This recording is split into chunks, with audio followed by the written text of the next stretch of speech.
Imagine opening your banking app tomorrow morning and seeing this number, $1 billion. Not in stocks, not locked inside companies, just cash.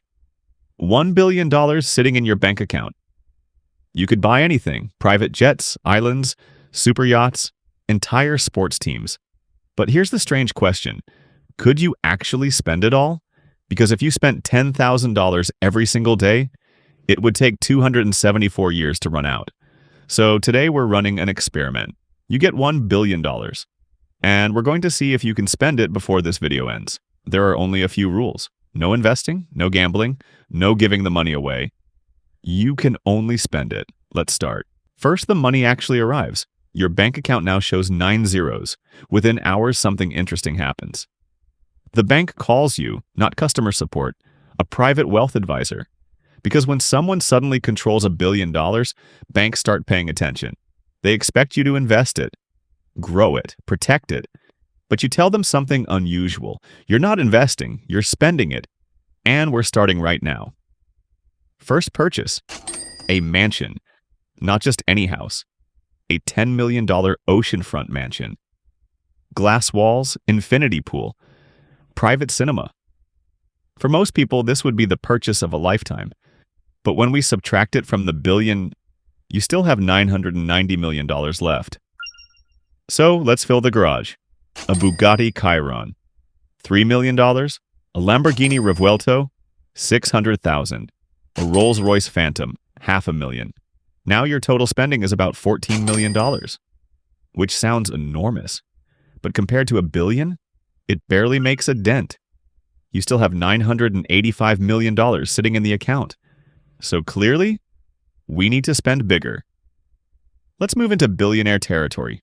Private jet. A brand new Gulfstream G700 costs about $75 million. You buy it immediately. Now your remaining balance becomes about $910 million. But owning a jet changes something. Your lifestyle expands. Now you're flying everywhere. Monaco, Dubai, Tokyo, luxury hotels, private chefs, exclusive restaurants. Let's say you spend $1 million every year traveling the world. That sounds insane. But even if you did that for 30 years, the total would only be $30 million. After 3 decades of luxury travel, you still have around $880 million left. You've been living like royalty for 30 years, and you still haven't spent even 15% of the money. So we escalate again.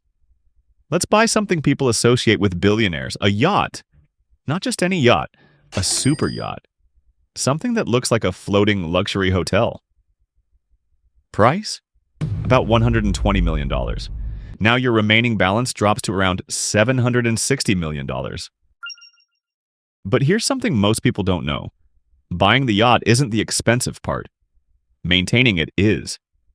Crew salaries, fuel, docking fees, repairs. Running a super yacht can cost about $10 million every single year, so if you keep it for 20 years, that's another $200 million. Now your balance finally drops to around $560 million.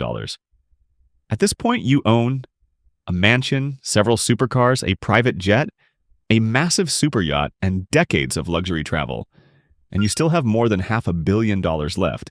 And this is where the experiment gets strange, because when people imagine spending $1 billion, they picture unlimited luxury. But something unexpected happens when money reaches this level.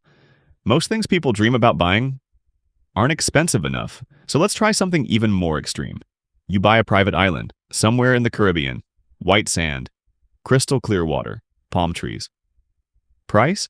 About $50 million, but you don't stop there. You build a luxury resort on it. Private villas, a helipad, a beach club. Construction costs? Another $100 million.